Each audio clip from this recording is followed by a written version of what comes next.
queridos alunos, minhas queridas alunas da turma 13, turma presencial aqui do Legale, estamos de volta hoje para o nosso 18º encontro.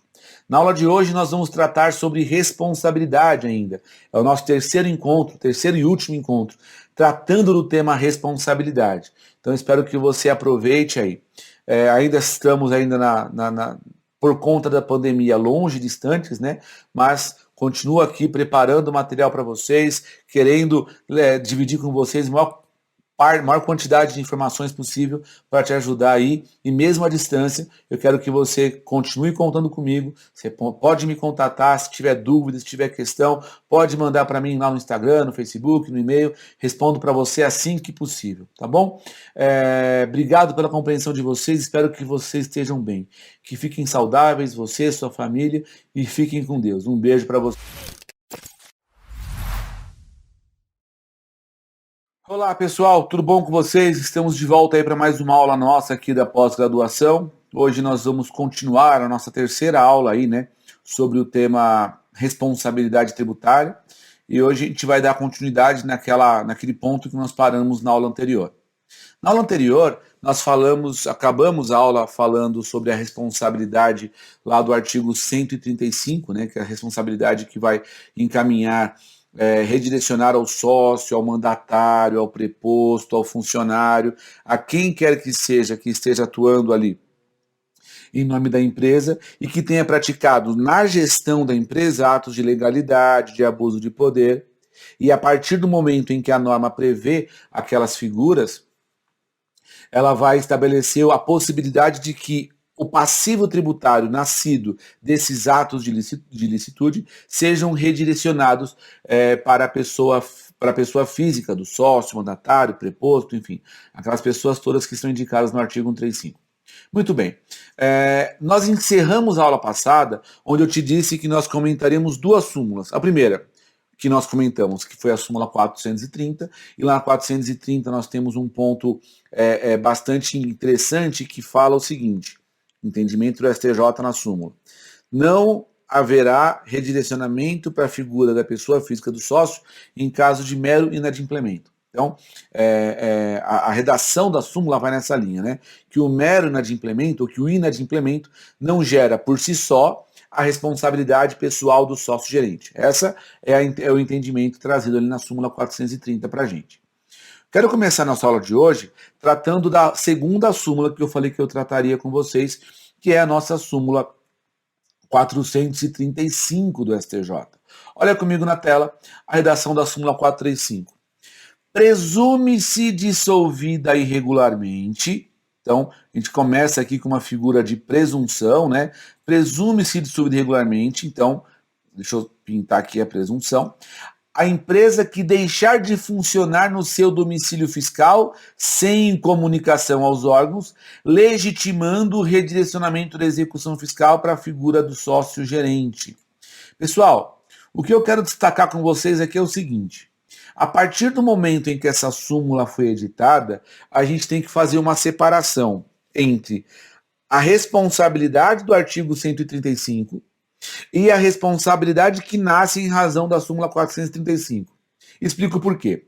A partir do momento em que a Fazenda Pública tente, numa execução fiscal, por exemplo, citar ou intimar a empresa e ela não está mais no domicílio fiscal dela, há uma presunção de que houve uma dissolução irregular dessa pessoa jurídica, e essa dissolução irregular legitimaria o redirecionamento da cobrança em desfavor da figura do sócio.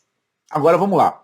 Lembra como nós falamos na aula passada sobre o artigo 134 do CTN, lá no inciso 7, que fala que os sócios respondem pelo passivo da empresa em caso de dissolução da sociedade de pessoas? Lá no 134 não tinha ato ilícito.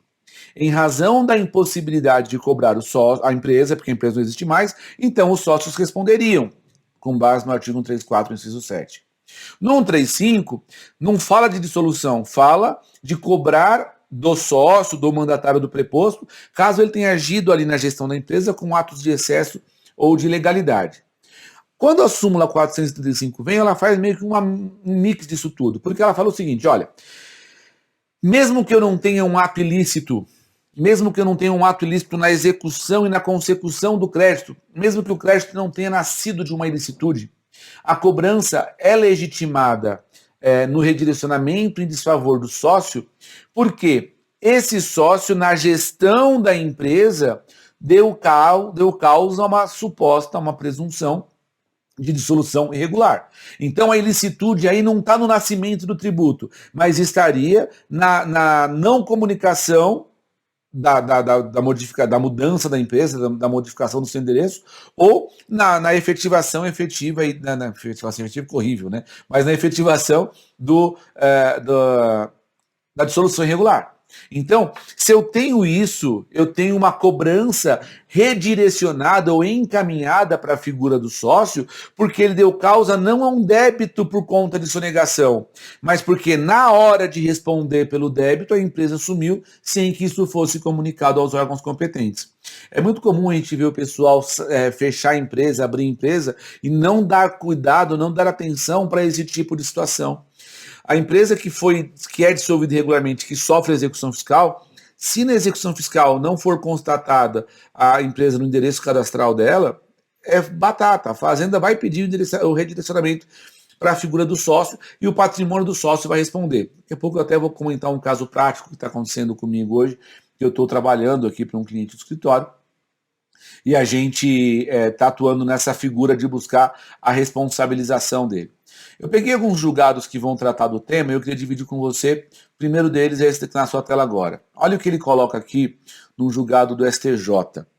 O pedido de redirecionamento da execução fiscal, quando fundado em dissolução irregular da sociedade, que seria pela súmula 435, pressupõe a permanência de determinado sócio na administração da empresa no momento da ocorrência da dissolução, que é, afinal, o fato que desencadeia a responsabilidade pessoal do administrador. Ainda, embora seja necessário demonstrar quem ocupava o posto de gerente no momento da dissolução, é necessário, antes, que aquele responsável pela dissolução tenha sido também simultaneamente o detentor da gerência na oportunidade do vencimento do tributo. É que só se dirá responsável o sócio que, tendo poderes, para tanto, não pagou o tributo. Daí, exigir seja demonstrada a detenção da gerência no momento do vencimento do débito. E que, ademais, conscientemente, optou pela irregular dissolução da sociedade. Por isso, também é exigível a prova da permanência no momento da dissolução irregular. Eu gosto desse julgado porque ele traz uma abordagem um pouco diferente do que nós vemos em outras situações, porque ele coloca a condição de que o sujeito tem que ter o poder de gestão tanto para dissolver regularmente, ou seja, a empresa não se dissolve sem que alguém opte por isso, ainda mais se for regularmente, né? A empresa muda de endereço, tem alguém que manda nessa operação, também não dissocia, não afasta a responsabilidade daquela pessoa que aparentemente teria dado causa ao passivo tributário, teria dado causa ao débito, né? Então, é uma forma interessante de fazer, porque quando a gente vai defender o contribuinte, nesse caso, defender o sócio, a gente tem que tentar buscar argumentos. Então, um argumento poderia ser, putz, mas eu não dei causa ao débito, eu não dei causa à origem do crédito tributário. Se eu não dei causa, ainda que ela tenha subido regularmente, eu não tenho condição de responder pessoalmente. Ou, ao contrário, olha, por mais que eu tenha dado causa, não teria sido ali uma causa gerada por ato ilícito, então eu não responderia, ainda que a dissolução tenha se dado depois por outra pessoa, uma outra pessoa, um outro sócio tenha dado causa a esse encerramento, por exemplo, para a gente poder tentar sustentar uma tese de defesa do contribuinte, nesse caso do sócio. Muito bem, é uma possibilidade de trabalhar com a ideia mesmo, tá? Olha comigo na tela o outro julgado, esse julgado já é um pouco maior, ele também trata da questão, mas olha como ele coloca aqui, ó. Redirecionamento em face de mandatário, preposto e empregado, artigo 135. Inviabilidade no caso concreto. Cumpre destacar a exigência das seguintes peculiaridades no caso concreto. A. Não pretende a Fazenda a responsabilização de diretores, gerentes ou representantes, com base no artigo 1353. Casos que são frequentemente enfrentados nesse tribunal. E sim, a responsabilização de mandatários, prepostos e empregados. em razão de suposta prática de atos com excesso de poderes ou infração de lei, contrato social ou estatutos que teriam originado lá os créditos tributários. Então, reparem, ele está separando, não estou falando de sócio, eu estou falando de mandatário, preposto e empregado. B. O nome do responsável não consta da CDA e não houve dissolução irregular da pessoa jurídica, hipóteses nas quais a jurisprudência dessa Corte autoriza o redirecionamento da execução fiscal. Ponto 2. É certo que a existência de indícios da prática de atos com excesso de poderes ou infração de lei autoriza, em tese, o redirecionamento da execução fiscal em face dos sujeitos previstos no artigo 135, inclusive dos mandatários, prepostos e empregados. Também é certo que fica inviabilizado o redirecionamento se a conduta ilícita constitui infração penal. Contudo, a viabilidade do direcionamento da execução deve observar a súmula 430. Nós já falamos. O inadimplemento não gera por si só responsabilidade pessoal do sócio. E essa orientação aplica-se mutatis mutandis, ou seja, por extensão, também aos mandatários e aos empregados. Aí ele segue. Nesse contexto, independentemente da conduta tida por ilícita, seja dolosa ou culposa, é necessário que haja a imputação ao responsável de um resultado que não seja o mero inadimplemento do tributo. Nesta linha, na linha dos presentes dessa Corte, na hipótese de ocorrência da dissolução irregular da pessoa jurídica, o resultado transcende o mero inadimplemento e autoriza o redirecionamento da execução. B. Quando a fazenda apura a responsabilidade em sede de procedimento fiscal, que está sujeito a contraditório, e verifica a existência inequívoca de liame entre condutas supostamente ilícitas na inadimplemento tributário, a consequente inclusão do nome na CDA fica viabilizada a execução do sócio. Então, deixa eu dar uma pausa aqui. Nesse ponto, é importante a gente destacar o seguinte: ele está colocando aqui para a gente que, independentemente do ato ilícito ou não, independentemente do ato gerado para a responsabilização do sócio, que não seja lá um mero inadimplemento, mas que tenha tido um ato de ilegalidade, um ato de abuso de poder, é importante entender que é necessário que a gente entenda os atos de consequência disso. Então, a dissolução irregular, ela ultrapassa a questão do inadimplemento, como eu te falei há pouco. Ela é além disso, né? Então, quando eu tenho uma transferência por dissolução irregular, independe da origem do débito. Aí ele segue aqui, ó. Desse modo, não verificada no caso concreto a hipótese autorizativa, fica inviabilizado o redirecionamento da execução fiscal, registro que a adoção de tal entendimento não implica impunidade em relação a eventuais ilícitos praticados, pois as condutas ilícitas tipificadas como crime ensejam responsabilização penal e danos causados à pessoa jurídica ensejam responsabilidade civil no âmbito empresarial. Ademais, a orientação dessa Corte firmou-se no sentido de que o artigo 134 e 135 do CTN estabelece a responsabilidade de terceiros quando impossível a exigência do cumprimento da obrigação tributária em face do devedor principal. Ressalte-se que há inúmeros precedentes nesse tribunal que tratam da responsabilidade do artigo 135 como subsidiária. E aí ele segue e faz até menção aqui a um dos julgados do nosso saudoso ministro Teori Zavascki. Agora notem, esse julgado eu acho ele bem legal, porque a forma como ele aborda, eu preciso entender o porquê. O redirecionamento, ele não pode acontecer às cegas, ele não pode acontecer sem que haja a consecução lá de atos praticados com ilicitude. A dissolução irregular ou a presunção dela, se causada, e aí eu quis destacar isso com você ali, se causada, independe a natureza do tributo. Mas eu tenho que ter ali o ato de excesso, o ato de ilegalidade que venha a trazer à luz aqui a questão da nossa possibilidade de responsabilização do sócio, do mandatário, do preposto, quem quer que seja. Tá? Então, notem, a súmula 430 ela fala de uma coisa, a 435 fala de outra. Na 430, eu não redireciono a cobrança para sócio em razão de mero inadimplemento. Já na 435, se for dada causa à dissolução irregular, isso vai impactar nesse redirecionamento da execução fiscal aí com toda certeza, independente da natureza do crédito que originou aquela execução ou a forma como nasceu aquele crédito tributário. Tá legal? Então, isso é um ponto que a gente tem que observar. artigo 135, a gente fecha a análise dele agora, você até vai voltar nele em outros momentos. Mas eu queria comentar com você um caso concreto que está acontecendo comigo agora. Um cliente meu, ele está sendo executado como corresponsável numa execução fiscal. Então, o que aconteceu? A empresa tinha lá um passivo importante até, e aí essa empresa, por conta do passivo dela, ela está quebrada, enfim, o passivo está bem alto e ela é impagável para a empresa hoje. A empresa não consegue ter receita que justifique o pagamento desse passivo que eles têm. Foi resultado de uma sucessão de erros contábeis, o gestor da empresa não acompanhou, roubaram a empresa, então foi uma grande bobagem que foi feita. De toda sorte, o que aconteceu? Eles mudaram a empresa de lugar e não comunicaram. Então, acabou lá eles estavam no endereço qualquer, e aí mudaram a empresa, saíram com a empresa de lá e não comunicaram à Receita Federal. Eu não advogava para eles nessa época. O que aconteceu?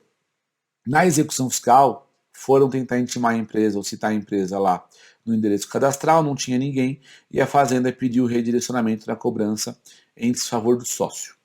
Acontece o seguinte, por mais que a empresa hoje esteja numa situação muito delicada, eles acabaram, justamente para não prejudicar a figura do sócio, foram até a Receita e pediram o parcelamento do débito.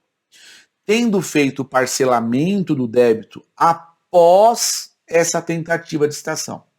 Então, houve uma certidão negativa de citação da empresa, houve um pedido de redirecionamento pela Fazenda Pública em razão da súmula 435, e nesse intervalo a empresa foi lá e fez o parcelamento.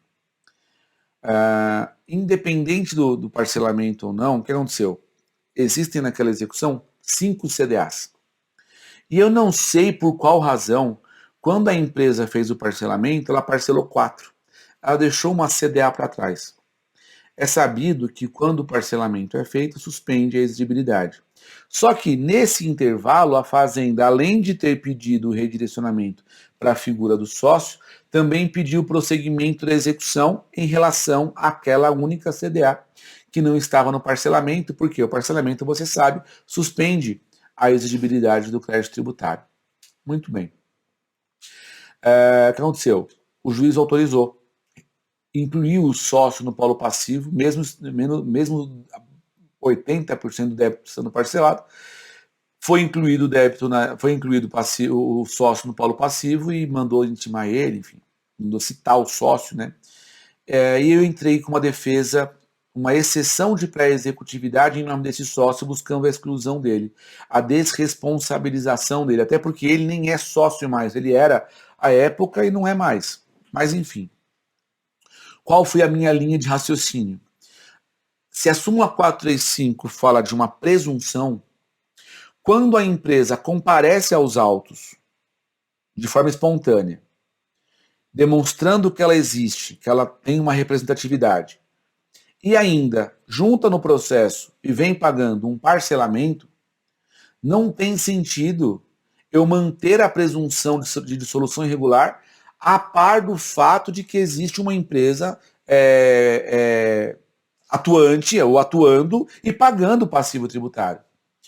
Seria o caso de redirecionar contra o sócio se essa empresa tivesse de fato desaparecido. Houve um erro? Houve um erro, não se discute isso. Mas essa presunção de dissolução irregular, na minha concepção, foi ilidida quando a empresa compareceu aos autos e segue realizando o parcelamento do passivo tributário. Então, pessoal, quando a gente enxerga essa presunção de dissolução irregular, na minha concepção, ela, por ser presunção, ela tem um caráter de relatividade, e nesse caso eu acho que eu consigo ilidir. Em primeiro grau, que nós atravessamos uma exceção de pré-executividade, em primeiro grau o juiz não acolheu.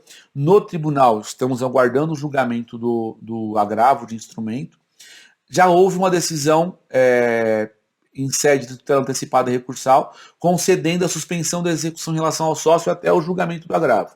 O agravo não foi julgado ainda, então, até por conta da pandemia, atrasou um pouco lá o procedimento, mas a Fazenda até já se manifestou e agora foi para a conclusão para julgar o agravo.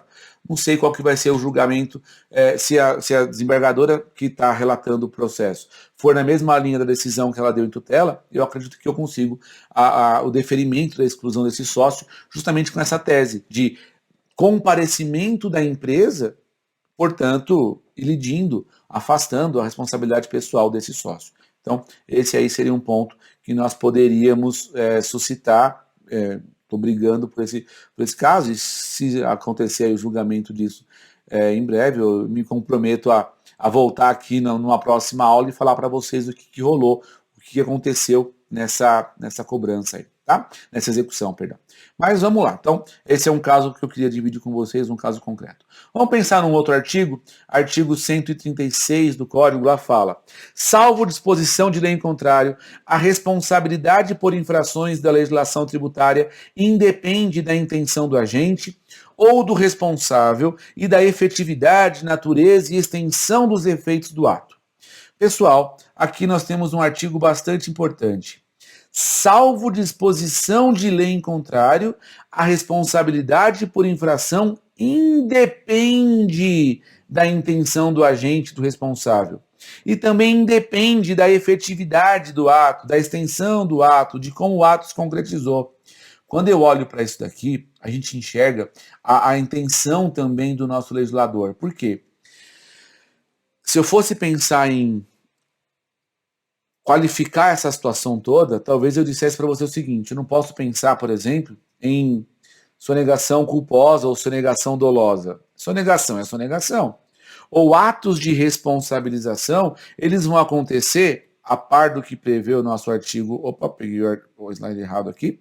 A par do que diz o nosso artigo 136, essa responsabilização independe tanto da intenção, quanto independe da efetividade ou da natureza do ato. Ou seja, a gente está diante de uma situação aqui em que a responsabilidade do contribuinte ou da pessoa que faz aqui o ato de ilegalidade vai responder. E aqui eu quero destacar com você o seguinte: quando a gente pensa aqui em responsabilidade por infração, a gente está falando aqui, o termo responsabilidade aqui, ele deve ser lido aqui por nós, né, encarado aqui por nós, como sendo uma figura que impõe a alguém a obrigação, a responsabilidade pelo pagamento de uma multa. Tá? Por quê? A partir do momento em que a Fazenda Pública constata a existência de infração, além de cobrar o tributo, ela vai cobrar a penalidade. E reparem que a redação do artigo 136 coloca: salvo disposição de lei em contrário, a responsabilidade pelas infrações independe. Responsabilidade por infração, infração para a gente não é tributo, né? Infração é multa. A responsabilidade pelo pagamento da penalidade independe. Então, aqui nós temos uma situação onde o próprio código está prevendo para a gente uma característica de responsabilização pelo pagamento dessa penalidade. E essa responsabilização vai se dar nesse contexto aqui, independente da vontade, independente dos efeitos que isso tenha gerado, tá? Então, olha comigo aqui no quadro mais um pouquinho o que eu penso aqui acerca disso. Estamos aqui diante de uma responsabilidade que ela é objetiva, ou seja, se independe da intenção, se independe da forma como o sujeito passivo se deu, né, a forma como a responsabilidade foi efetivada, a atribuição da responsabilidade para a gente aqui, ela vai ser objetiva, tá? E aí, a par dessa objetividade, olha comigo esse julgado que nós temos aqui no nosso STJ. O STJ entende que a aplicação da pena de perdimento de veículo é cabível quando devidamente comprovadas, por meio de regular processo administrativo, a responsabilidade e a má-fé do proprietário de veículo na prática do ato ilícito. Estou falando de um crime aqui. No caso concreto, não houve comprovação da responsabilidade e da má-fé do proprietário do veículo, no caso, um banco, pela prática da infração aduaneira, uma vez que não se noticiou a instauração de procedimento com o objetivo de apurar a sua eventual responsabilidade, ou mesmo se demonstrou qual teria sido a sua contribuição na prática do ato ilícito. Olha que interessante. Pena de perdimento, ela é muito comum quando eu penso, por exemplo, em crime. Então, um exemplo, né? Você está lá transitando com o carro, tem droga no carro. Quando o carro é apreendido, é natural que se dê pena de perdimento, né? A própria legislação penal prevê isso. Ou outras figuras, como por exemplo, acontece muito pena de perdimento na importação. O sujeito, uma vez aconteceu isso com um sujeito que me procurou, ele não virou meu cliente, mas ele me procurou com a seguinte situação: ele vivia de viajar para Miami e voltar cheio de equipamentos, produtos. Então uma vez ele voltou e estava com 15 iPhones, parece. Na época tinha acabado de lançar, acho que o iPhone 8, alguma coisa assim. Ele estava voltando com 15 iPhones e uma meia dúzia daqueles Apple Watches. E pegaram ele.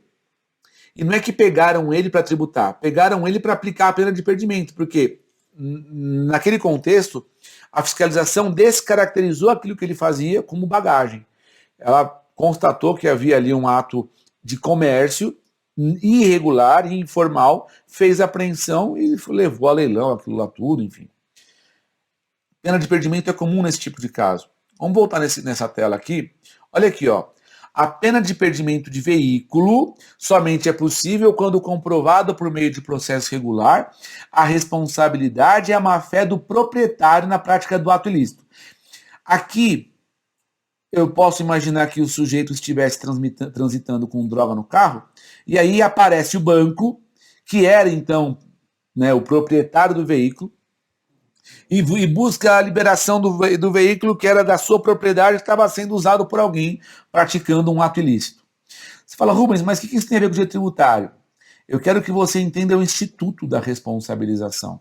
Aqui, o que ele falou, não houve comprovação da responsabilidade nem má-fé do banco, que era o proprietário, na prática da infração. Então, ele nem fez parte do processo de apuração da responsabilidade, não fez parte do processo administrativo, fazendo com que, nesse caso, não se tivesse ali uma atuação efetiva ou um cumprimento efetivo da prática por parte do contribuinte, do responsável ali, da pessoa que é o proprietário, se tornando, fazendo acontecer uma operação inviável em desfavor do sócio, em desfavor da empresa, em desfavor, desse caso, do banco, porque ele não agiu com excesso. Então, sem a caracterização do ato ilícito, nesse julgado, eu não consigo aplicar, eu não consigo imputar a obrigação tributária em desfavor dessa pessoa. Tá? Então, quando eu enxergo a responsabilidade aqui pelo artigo 136, é importante a gente entender que essa figura ela existe com intenção de, aspas, responsabilizar, cobrar da pessoa a aplicação, a obrigação referente à multa, desde que exista aí esse elo, essa ligação entre uma coisa e outra. Beleza? Agora, a gente não pode fechar os olhos, né, para aquilo que o artigo 136 coloca na questão da independência da intenção do agente, né? Olha comigo o que o professor Leandro Paulsen coloca no livro dele, né? Então ele coloca lá, o artigo 136, ao dispor que a responsabilidade por infração da legislação independe da intenção do agente, dispensa o dolo como elemento, deixa eu pegar aqui a nossa canetinha, dispensa o dolo como elemento do tipo que define a infração tributária. Não se requer, portanto, que o agente tenha intenção de praticar a infração, bastando que haja com culpa, ou seja, que ele faça, que ele leve a efeito o ato. Esta, a culpa, por sua vez, é presumida, porquanto cabe ao contribuinte agir com diligência no cumprimento das obrigações fiscais. Essa presunção relativa pode ser afastada pelo contribuinte que demonstre que agiu diligentemente. Aliás, o próprio Código afasta expressamente a imposição de penalidades, como exemplo, quando o contribuinte tem incorrido na ilegalidade induzido por norma complementar que observou o artigo 100 do CTN. O judiciário tem afastado a aplicação da penalidade, em muitos casos, referindo a boa-fé no contribuinte, conforme nota adiante, que ele fez a comentário aqui no livro dele, né? Então, é importante a gente entender o seguinte, Quando eu olho aqui para a figura da responsabilidade, eu estou diante aqui dessa caracterização da figura da culpa, ou do dolo, ou a independência disso. Ou eu faço a prova de boa-fé, e aí um ponto importante, porque fazer prova de boa-fé não é fácil, especialmente quando eu penso em situações em âmbito tributário, porque a gente sabe que não posso alegar ou suscitar desconhecimento da norma, né? A menos que seja alguém que não tenha a mínima condição. Uma vez eu atuei num processo que aconteceu o seguinte, uma empresa, ela criou várias empresas com intenção de sonegação fiscal, né? E essas empresas foram abertas em nome de vários funcionários dessa empresa. E o ponto que mais me marcou foi a defesa que nós fizemos por um manobrista. O sujeito era manobrista da empresa e tinha uma empresa em seu nome, ele nem sabia que tinha empresa, ele nem sabia que era sócio de uma empresa, ele nem sabia que era empresário.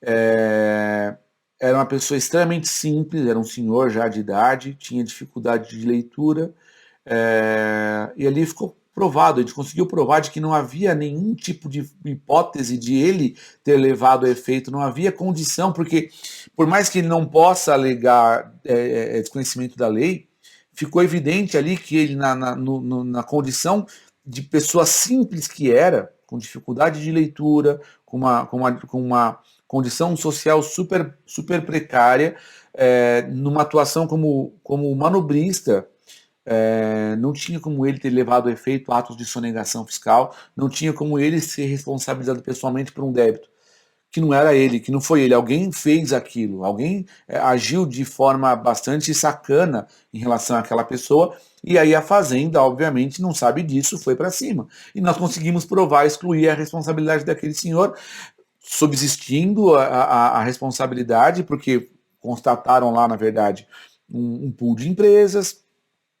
Esse grupo econômico acabou sendo responsabilizado pelo passivo tributário. Mas daquela pessoa física, daquele sujeito, não tinha condição de que ele respondesse, porque não tinha ali de forma clara essa intenção, não tinha como fazer a demonstração ali de outra forma. Era uma pessoa de boa fé, ele foi vítima da situação tanto quanto outras pessoas, ou como o próprio fisco, na verdade, né? Mas enfim, é um ponto aí. Olha comigo, esse outro julgado que eu quero trazer com vocês aqui, ó, é um julgado também lá do nosso STJ, né, o ministro Fux estava no STJ ainda. Olha o que ele coloca aqui, ó. O comerciante de boa-fé, isso aqui é interessantíssimo, gente. Isso aqui, inclusive, tem súmula sobre esse assunto e eu quero destacar isso porque é muito comum essa questão aqui que a gente vai falar agora. O comerciante de boa-fé que adquire mercadoria cuja nota fiscal emitida pela vendedora posteriormente declarada inidônea, então a vendedora, a pessoa que vendeu o produto, foi depois da operação declarada inidônea, pode engendrar o aproveitamento do crédito do ICMS pelo princípio da não cumulatividade, uma vez demonstrada a veracidade da compra e venda efetuada, porquanto o ato declaratório da inidoneidade somente produz efeitos a partir da sua publicação. Deixa eu só colocar um contexto aqui para quem não sabe, não faz noção do que nós estamos falando aqui agora. Vamos voltar aqui para a tela.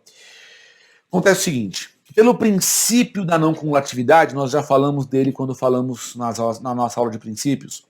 Quando uma pessoa faz aquisição de mercadoria, então vamos imaginar que eu seja um comerciante de peças, sei lá, comerciante de produtos de alta qualidade, por exemplo, a minha bela caneca. Quando eu compro e vendo, então eu compro essa caneca pela beleza dela deve valer algo em torno de R$1.000, mais ou menos. Se eu compro essa caneca e vendo ela, ao comprar, o ICMS que veio carregado nela torna-se um crédito para mim, para eu aproveitar e abater no crédito da operação de venda.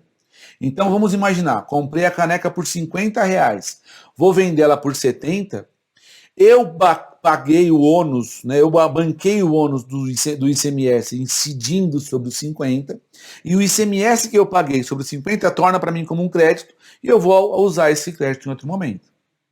Acontece o seguinte, se a empresa que me vendeu essa caneca for declarada inidônea, tudo isso acaba. Por quê?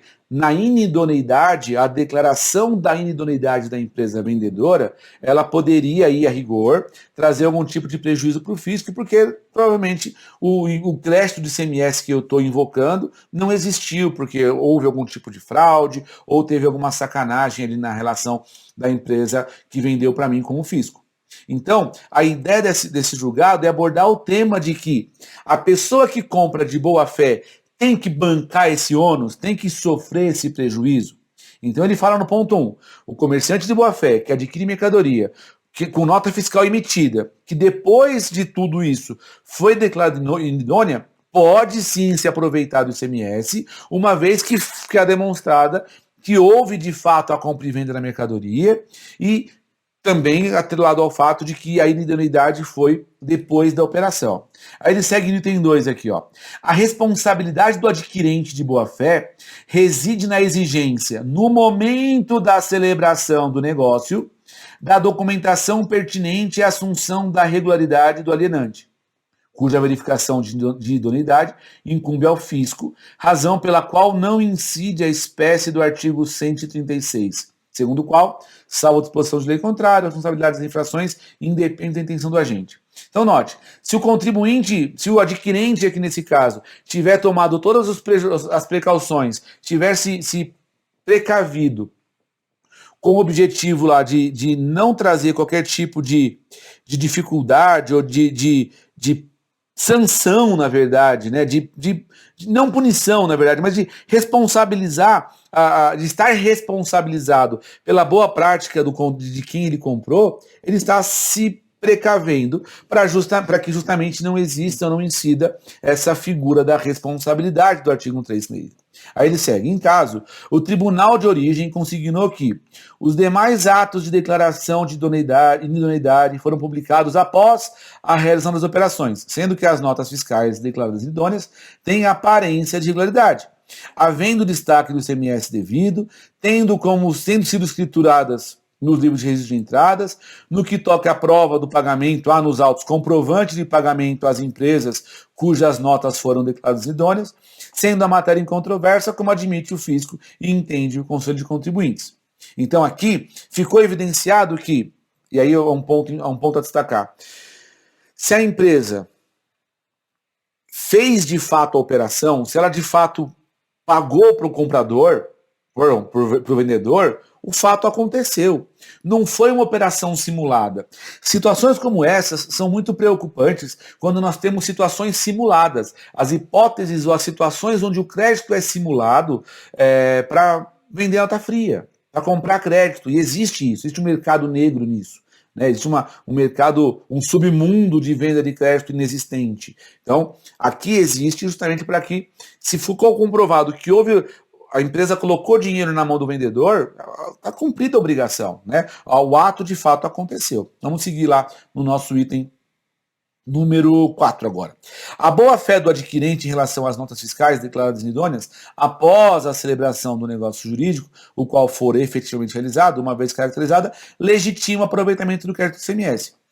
Então, aqui eu não tenho por que punir o adquirente. Eu até estou num outro processo. Vocês viram que eu gosto de trazer os casos meus para vocês aqui, né? Acho que é bem importante para a gente justamente trocar. Eu tenho um caso onde o cliente ele fez a compra de óleo. Ele comprou um caminhão de óleo. E óleo vegetal se compra, eu não sabia disso, mas ele se compra através de corretagem, né? De um corretor de óleo. Então, o meu cliente contatou um corretor, o corretor contatou uma empresa que vendia óleo no interior de São Paulo e eles fizeram lá a intermediação. Então, o corretor recebeu uma comissão e o vendedor vendeu diretamente para o meu cliente.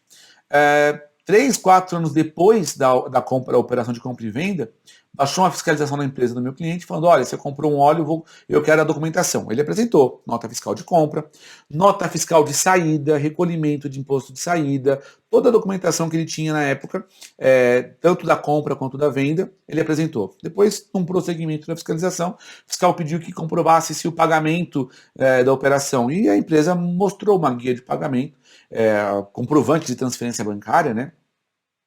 Era um valor bastante alto lá, enfim, e aí ele comprovou, enfim, o fiscal não se deu por contente e lavrou um auto de infração contra o meu cliente, cobrando uma multa astronômica e cobrando o imposto da operação. Então, eu não vou lembrar valores exatos, mas só para você ter uma proporção. Se o imposto era 10, cobraram 60 só de multa. 60 de multa, 10 de imposto, mais juros e tal. Então, e aí meu cliente tinha lá algum benefício no pagamento à vista, ele foi lá e pagou o tributo. E depois que ele pagou, bateu o bode, né? Ele me procurou depois, falou, pô, desculpa, mas eu tô com uma situação assim, eu paguei. Dá para fazer alguma coisa? A gente ajuizou lá uma ação para tentar repetir o indébito, né? Vamos ver se vai dar certo, não foi julgado ainda. Mas, acredito que é possível, né? Seja possível, porque ele de fato não era devedor disso, porque teve todos os atos de boa-fé, né? Não teve falha nessa operação. Um outro caso, e esse eu não cheguei a divulgar, mas o sujeito me procurou, a situação era parecida, mas com uma diferença. Quando a empresa fez o pagamento, o cliente, né, o comprador fez o pagamento para um terceiro. Então ali ficou fragilizado, porque não ficou comprovado que se pagou a compra da mercadoria para quem vendeu. Então quem vendeu emitiu a nota em nome de uma outra pessoa e pagou-se para uma quarta pessoa ainda. Então, aparentemente tem uma irregularidade nessa operação. E aí, nesse caso, não chegou a virar meu cliente, mas houve o cancelamento, houve a glosa do crédito e a cobrança do imposto, enfim, porque a empresa não tomou o cuidado necessário. Tá? A parte disso daqui, dessa nossa questão do aproveitamento de crédito, existe o repetitivo 272 do STJ. Tá? Esse repetitivo, ele fala exatamente dessa questão do aproveitamento de crédito. Então ele coloca lá, questiona qual que era a questão que foi levada a julgamento no repetitivo, né? Questiona-se a rigidez do aproveitamento do ICMS realizado por adquirente de boa-fé no que pertine às operações de circulação de mercadoria cujas notas fiscais que foram emitidas pela vendedora tenham sido posteriormente declaradas inidôneas.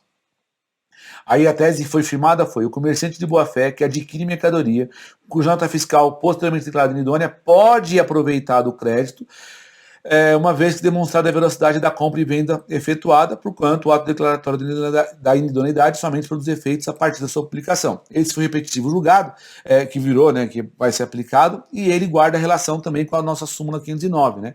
É lícito ao comerciante de boa-fé aproveitar os créditos de ICMS decorrentes de nota fiscal posteriormente declarada inidônea, quando demonstrada a veracidade da compra e venda. Então, reparem que o legislador aqui, até a rigor da aplicação do nosso artigo 136, ele acaba aí, por vezes, buscando a questão de, havendo a comprovação e havendo a demonstração de que a boa-fé existe, eu afasto a aplicação da responsabilidade.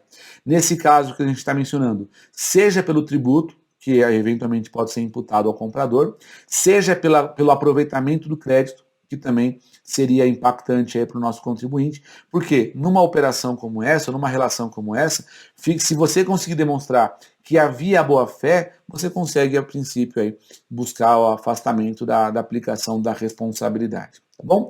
Vamos lá, mais um outro julgadinho, vamos lá comigo na tela. Aqui é um julgado agora do ano passado, olha o que ele coloca.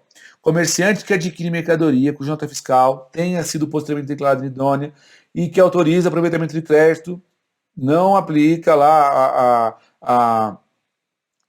em razão da não cumulatividade, demonstrada a velocidade em observância do artigo 136, sendo certo que a declaração foi só depois disso. Então, por que eu quis pegar isso daqui? Porque reparem que a gente tem uma evolução aqui, tá? Então, a gente tem aqui, ó, um julgado lá de 2010, virou repetitivo lá na época de 2010, temos a súmula 509 e ainda hoje, agora, recentemente, julgado do ano passado, o STJ segue na mesma linha, então não há que se falar em mudança de jurisprudência ou mudança de entendimento, tá? A aplicação aqui é exatamente a mesma, como está lançado tanto na súmula quanto lá no nosso repetitivo 272 do STJ. Beleza? Então, vamos lá para mais uma análise, então. Ó, o artigo 136, ele prevê para a gente a figura da responsabilidade independentemente da vontade. Então, se a lei não dispuser de forma contrária, eu vou até jogar na tela com vocês aqui a redação do artigo, se a lei não dispuser de forma contrária, a responsabilidade independe da vontade, independe da extensão, porém, se ficar demonstrado, se ficar evidenciado que o contribuinte teve algum tipo de, teve boa fé, ele não praticou ali o ato como está sendo imposto ou como foi previsto na legislação como sendo ilícito, ele vai ter ali o direito a ilidir, a afastar essa responsabilização, tá? Então esse cumprimento da responsabilidade, ele está atrelado a essa nossa figura aí também, beleza? Maravilha, então vamos lá para mais um artigo nosso, vamos lá para o nosso artigo 137, olha na tela comigo o que ele fala. A responsabilidade é pessoal ao agente. Aqui, nós não podemos confundir com a responsabilidade do artigo 135. Aqui está falando de responsabilidade quanto às infrações. Tá vendo? Ó, infração, infração e infração. Ou seja, lá no artigo 135, nós já falamos disso, a responsabilidade que ela fala lá é responsabilidade quanto ao tributo. Aqui, o que nós temos é a responsabilidade quanto às infrações.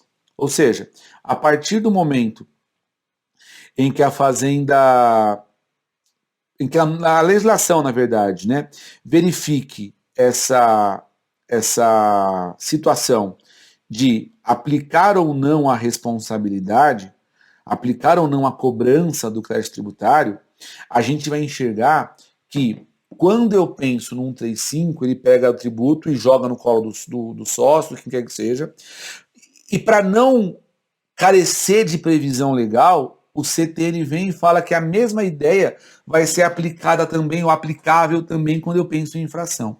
Então, olha o que ele coloca. A responsabilidade é pessoal agente quanto às infrações conceituadas por lei como crimes ou contravenções, salvo quando praticadas no exercício regular de administração, mandato, função, cargo ou emprego, ou ainda no cumprimento de ordem expressa emitida por quem de direito.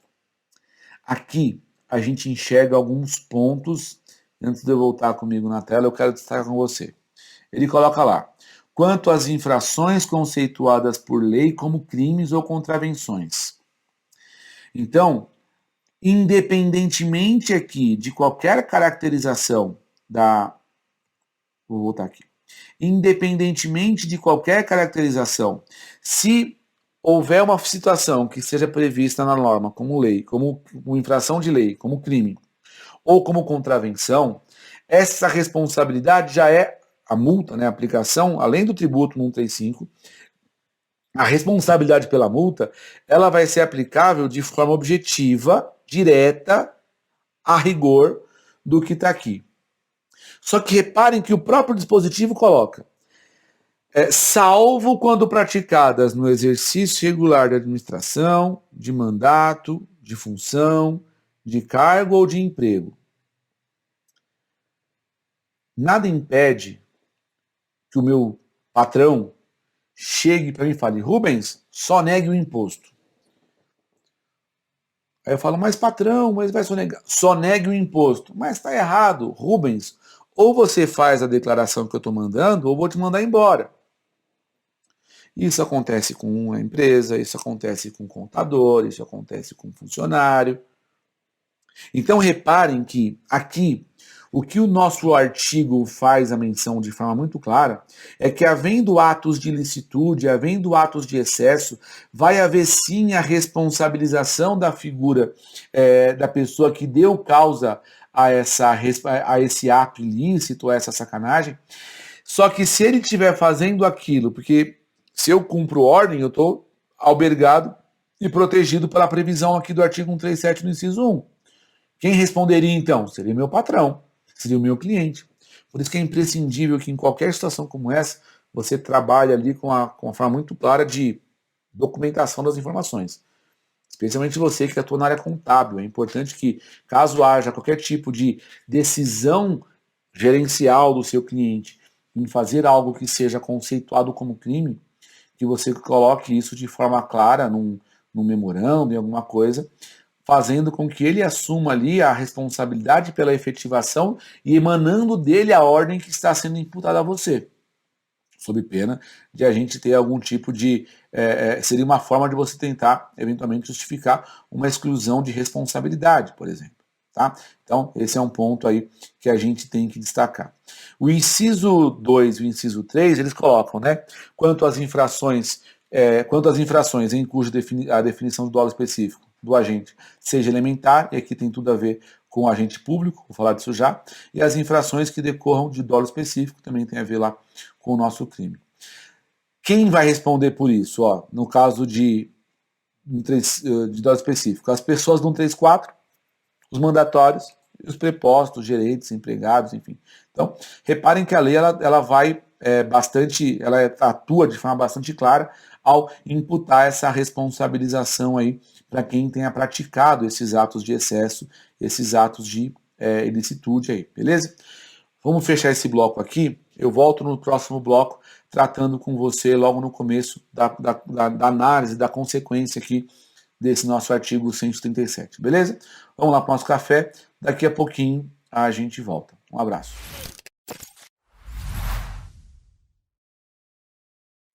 Vamos lá então, pessoal, seguindo aqui, voltando no nosso intervalo, analisando o nosso artigo 137.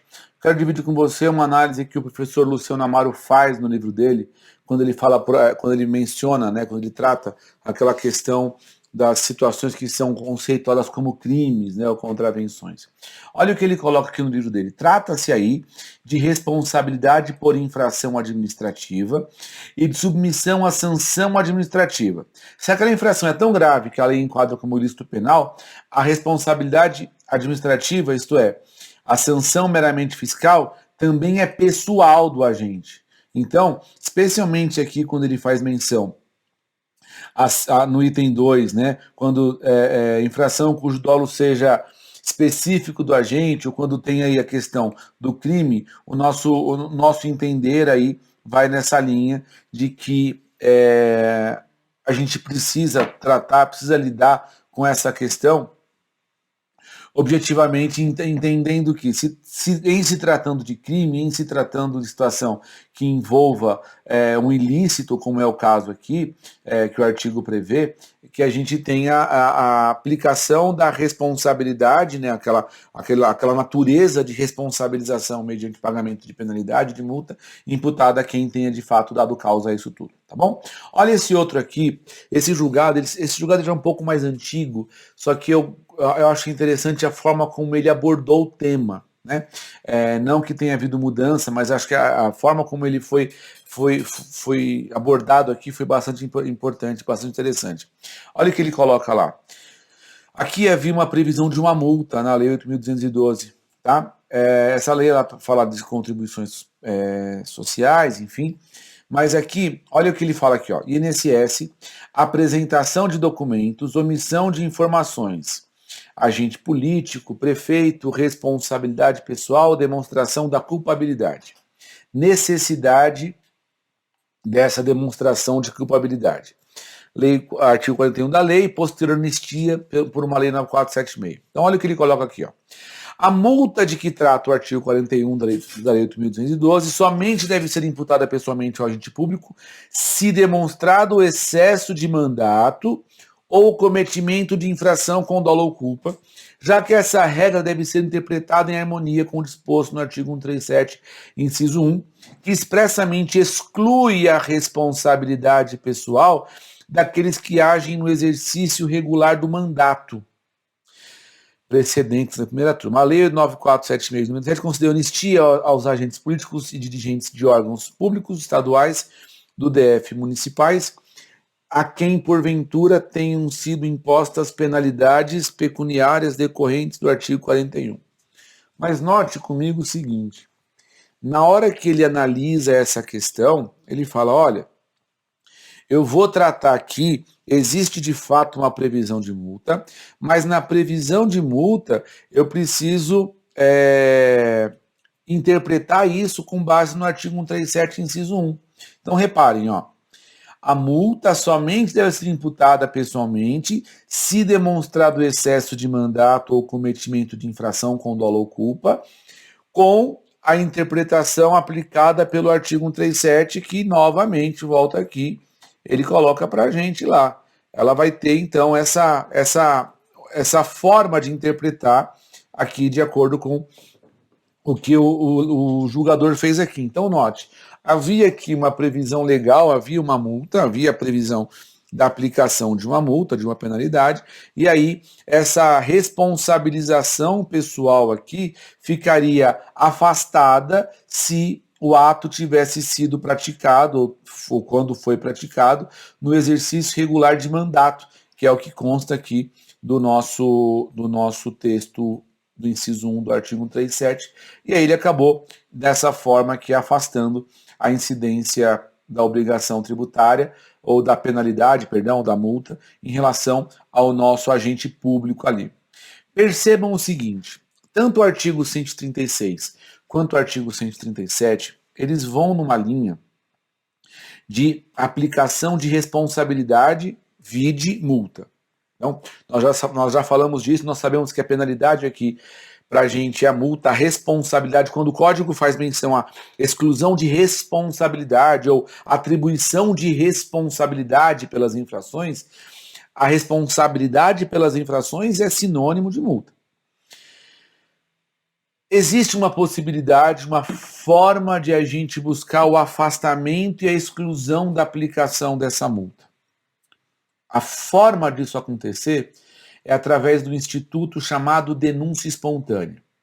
Então vamos lá, vamos fazer um apanhado do que a gente fez para chegar até aqui. Nós estamos falando de responsabilidade tributária. Então nós vínhamos na seguinte linha: responsabilidade por substituição, por transferência. Na transferência, aquisição de bens imóveis, sucessão imobiliária, sucessão de bens móveis, sucessão causa-morte, sucessão empresarial, trespasse, terceiros, responsabilidade pelo tributo no caso do ato ilícito. Então, até aqui, até o artigo 135, nós só falamos de tributo. No artigo 136 e 137, o Código vem cuidar e falar para a gente da figura da atribuição da responsabilidade pela infração.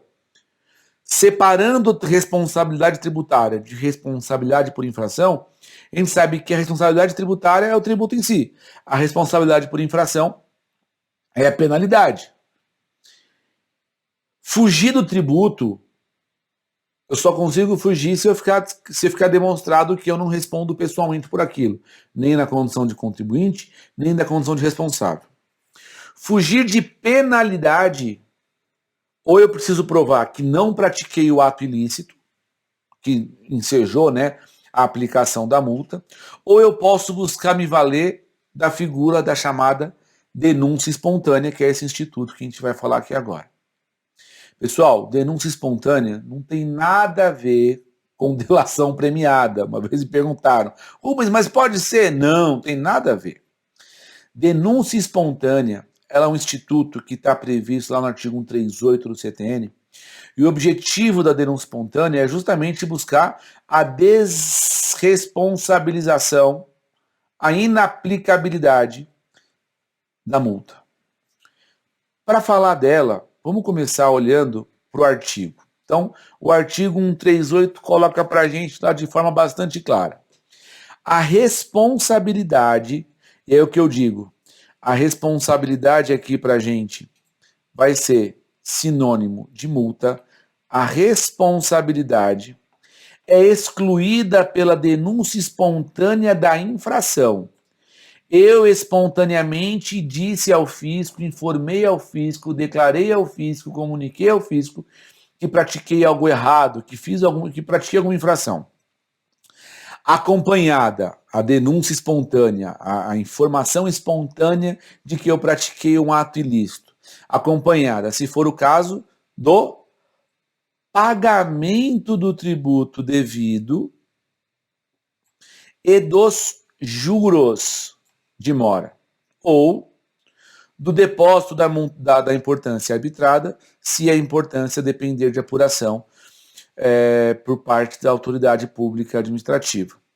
Ou seja, deixa eu parar aqui. Pelo artigo 138, pela redação do artigo 138, a nossa responsabilidade, a nossa obrigação de pagar ou de responder pela infração, ela estaria ilidida, ela seria afastada, desde que o contribuinte apresentasse ao fisco uma denúncia espontânea, dizendo, olha, fisco, tem uma bobagem e eu fiz. Pratiquei uma bobagem, levei a efeito uma bobagem. E tendo feito essa bobagem, eu estou me entregando a você. E juntamente com essa minha delação, essa minha autoentrega, eu estou acompanhando essa infração do tributo devido quando for o caso.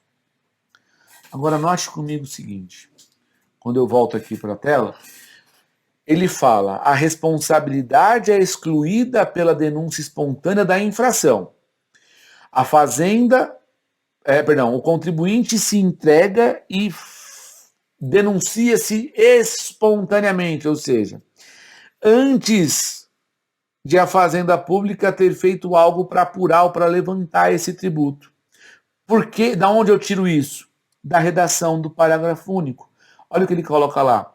Não se considera espontânea a denúncia apresentada após o procedimento administrativo ou medida de fiscalização que estejam relacionadas com a infração que o sujeito pretende ou vai denunciar espontaneamente. Então note que a figura da denúncia espontânea aqui, ela está num momento para a gente onde o contribuinte praticou o fato gerador, o contribuinte está sujeito a uma tributação X, e ele, por alguma razão, essa informação ficou escondida, ficou omissa, sonegou a informação, sei lá. Fez alguma bobagem e pretende agora regularizar. Ele sabe que se aquela cobrança for levada para frente, ele vai sofrer multa, por exemplo.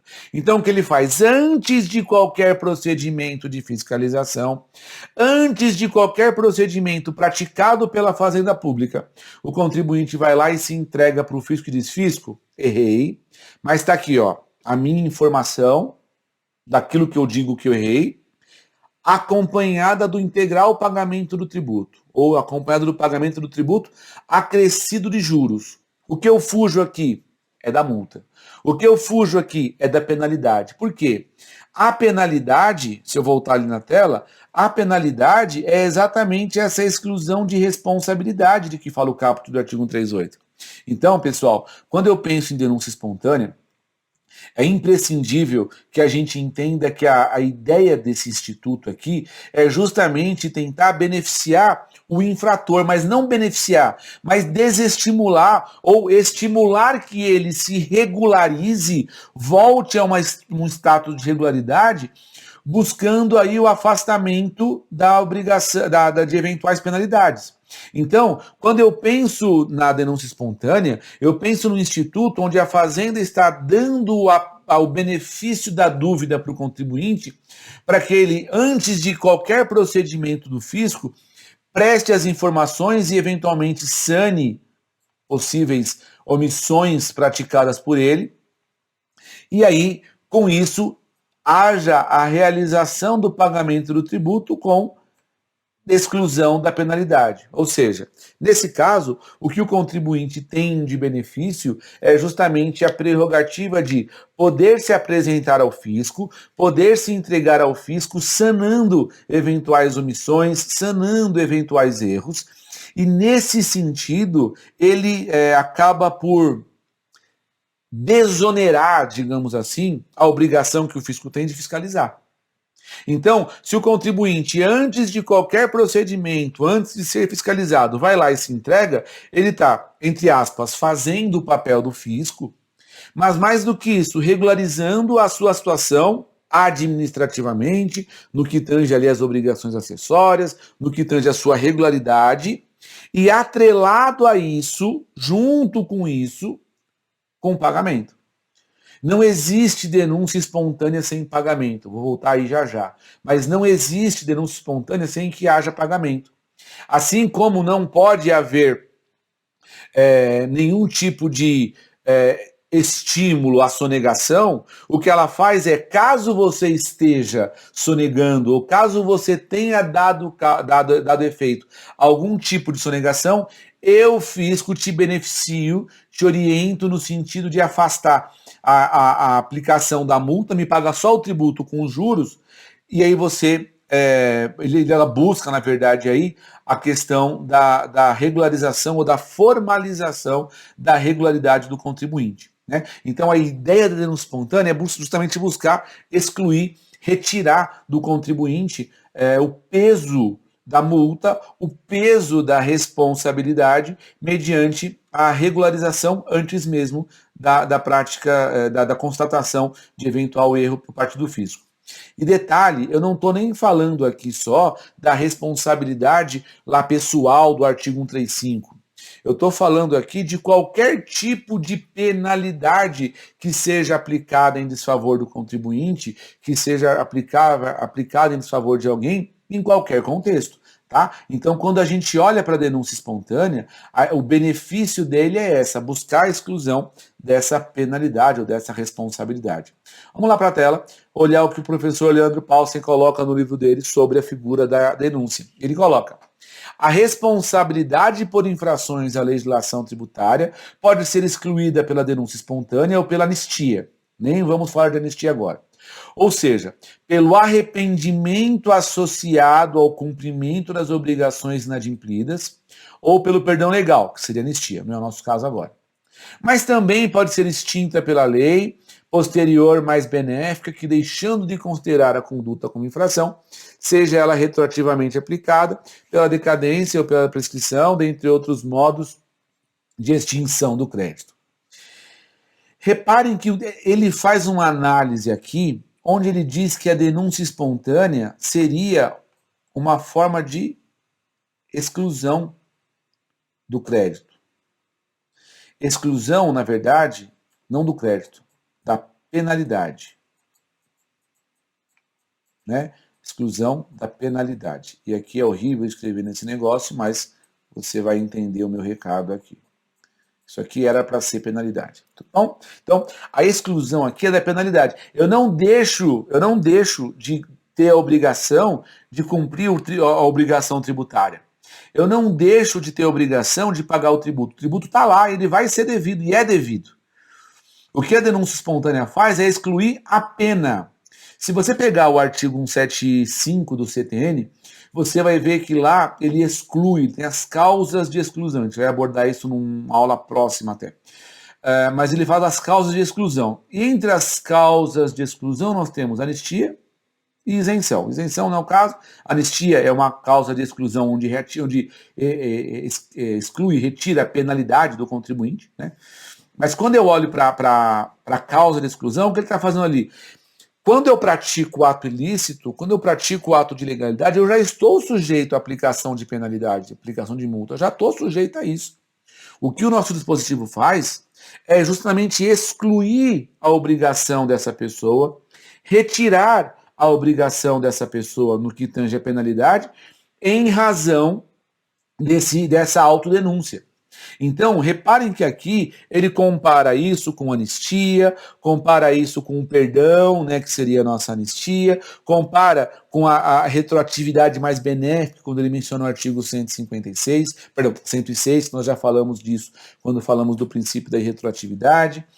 Compara com decadência, porque também seria uma causa de extinção, não só do tributo, mas também de eventual penalidade. Então, reparem que, em termos conceituais, o que o Leandro Paulsen está fazendo aqui, fala, isso aqui nada mais é do que mais uma forma de excluir penalidade. Agora, essa forma de exclusão de penalidade está na mão de quem? Está na mão do contribuinte.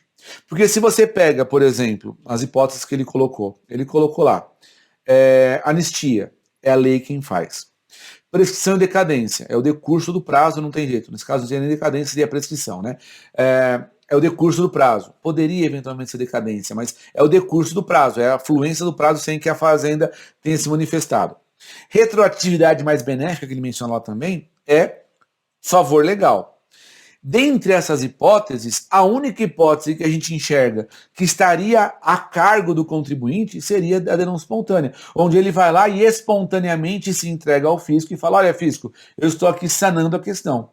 A grande sacada da denúncia espontânea é que ela está ali como uma forma que o contribuinte vai poder se valer para fugir da punição, fugir da pena. Qualquer pena, inclusive, a gente vai falar disso já, mas qualquer tipo de pena estaria sujeita a isso. A denúncia espontânea ela não tem uma forma pronta de ser feita. Olha o que fala aqui pra gente, tanto a extração que eu fiz do livro do professor Luciano Amaro, quanto um julgado lá do STJ. A denúncia espontânea da infração não é ato solene. Nem a lei exige que se faça desta ou daquela forma. A forma irá depender da natureza e dos efeitos da infração. Se, por exemplo, a infração constituiu em um crédito, em um certo contribuinte, de um tributo sujeito ao lançamento por homologação e deixou de efetuar o pagamento no prazo legal, o meio de sanar a infração é comparecer à repartição fiscal ou ao banco credenciado para receber e dar a quitação do tributo e pagar o seu débito. Na própria guia de recolhimento, já se indicará se se trata de recolhimento a destempo ou, por isso, sim, os juros de mora devem ser recolhidos. Não requerem outras providências burocráticas. Agora, repare no julgado que tem abaixo. Denúncia espontânea, multa, pagamento em atraso, artigo 138 do CTN. O pagamento integral em atraso de tributos sem que tenha sido iniciado o procedimento administrativo configura-se denúncia espontânea. Hipótese amparada pelo artigo 138 do CTN. Vamos lá. Eu tenho algumas observações a fazer aqui, olhando para essas duas redações.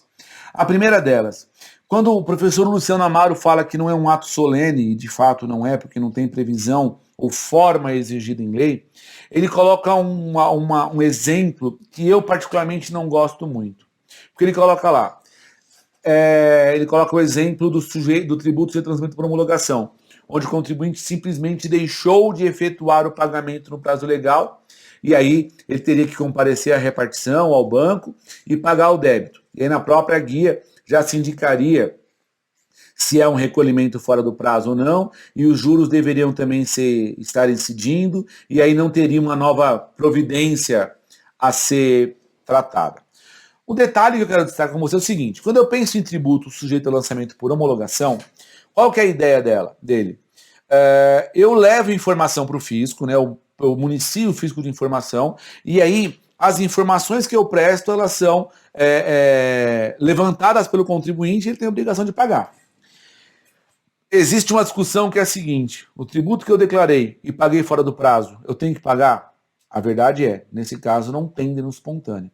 O que se encaixaria, e talvez a forma como a redação ali não esteja tão evidente, é que para isso acontecer, eu teria que estar numa situação de total e completa inércia. Estou totalmente inerte, não levei para frente nenhum ato administrativo, não levei para frente a declaração das obrigações acessórias. Eu pratiquei o fato gerador e o fisco não sabe. Eu estou aqui escondido sem que o fisco saiba que eu pratiquei o fato gerador. Aí sim, isso poderia eventualmente suscitar ou ensejar a nossa denúncia espontânea se, antes de qualquer procedimento, inclusive cumprimentos de obrigações acessórias, o contribuinte fosse lá e se apresentasse ao fisco, se entregasse ao fisco e fizesse ali o recolhimento do tributo acrescido dos juros de mora. Nesse caso, a gente estaria diante, sim, de uma exclusão da aplicação da penalidade, exclusão da aplicação da multa, tá bom? Então, essa é a ideia. E quando eu vou lá para o nosso segundo item, né, que é o julgado que está embaixo, pagamento em atraso, o pagamento em atraso sem que tenha iniciado procedimento administrativo, configura-se denúncia espontânea, sem que tenha iniciado procedimento administrativo. Ou seja, estamos diante de uma situação onde a Fazenda simplesmente não atuou, não fez nada até o momento que justificasse ou que suscitasse a figura do nosso lançamento, por exemplo. Agora, importantíssimo destacar o seguinte: quando eu penso em denúncia espontânea, é obrigatório que haja o recolhimento do tributo. Quando eu penso em denúncia espontânea, ela só pode acontecer quando e se a declaração de retificação de débito ou de declaração de que o tributo ele é ou passa a ser devido, ela tem que ser acompanhada necessariamente do pagamento do tributo acrescido dos juros. Então, quando eu olho para isso e eu penso nessa redação, que está trazida também no próprio artigo 138, se eu não tiver o pagamento integral, eu não vou ter denúncia espontânea. Então, sem pagamento integral, eu não tenho exclusão da penalidade. Sem pagamento integral, eu não tenho direito à exclusão da multa. Toda vez que eu pensar ou suscitar a figura da denúncia espontânea, é imprescindível que a gente enxergue a denúncia a aplicação e o pagamento da multa como do tributo como condição para efetivação do instituto da denúncia espontânea. Então, quando a gente tiver a necessidade ou a intenção de buscar a denúncia espontânea, eu preciso necessariamente buscar o pagamento, ou efetivar isso com o pagamento. Aqui nesse caso, olha o que ele coloca. Nesse caso, o recorrente somente depositou administrativamente o valor parcial do crédito que entendia ser devido, não fazendo jus, portanto, ao benefício. Pessoal, se eu deposito aquilo que eu acho que eu devo e não o que foi efetivamente, o que é efetivamente devido, eu não tenho denúncia espontânea. Nesse caso, depósito parcial não interessa. A denúncia espontânea ela precisa ser cumprida com o pagamento integral do crédito tributário. Isso é essencial, tá? Então, sem que haja o pagamento integral do crédito tributário, a gente não tem condição aí de buscar o instituto da denúncia espontânea. E um outro ponto que eu acho que vale a pena a gente destacar aqui está justamente no fato de que a lei exige que o pagamento seja acompanhado, certo? Só que, na prática, nós temos uma dificuldade aí, especialmente nos tributos sujeitos ao lançamento por homologação. Porque no lançamento por homologação, qual que é o caminho? Eu cumpro a obrigação acessória, então envio as DCTFs da empresa, ou a declaração, qualquer declaração que seja aplicável ao caso. E nessa entrega de declaração, eu faço recolhimento posterior. Na prática, quando eu penso em denúncia espontânea, esse ato tem que ser concomitante e, se possível, até o pagamento ser antes. Por quê? Quando o contribuinte declara e vai pagar depois só, entende-se que a declaração pelo contribuinte foi deu-se início a um procedimento administrativo quando o contribuinte fez a entrega da declaração. Então, nesse caso, muito cuidado. Se for fazer denúncia espontânea, faça isso, faça o recolhimento em concomitância ou, se possível, até antes. Faz a apuração, recolhe a guia e apresenta a informação para o fisco. Tá legal? Isso seria importante para a gente ter estabelecido, de fato, o nosso instituto da denúncia espontânea.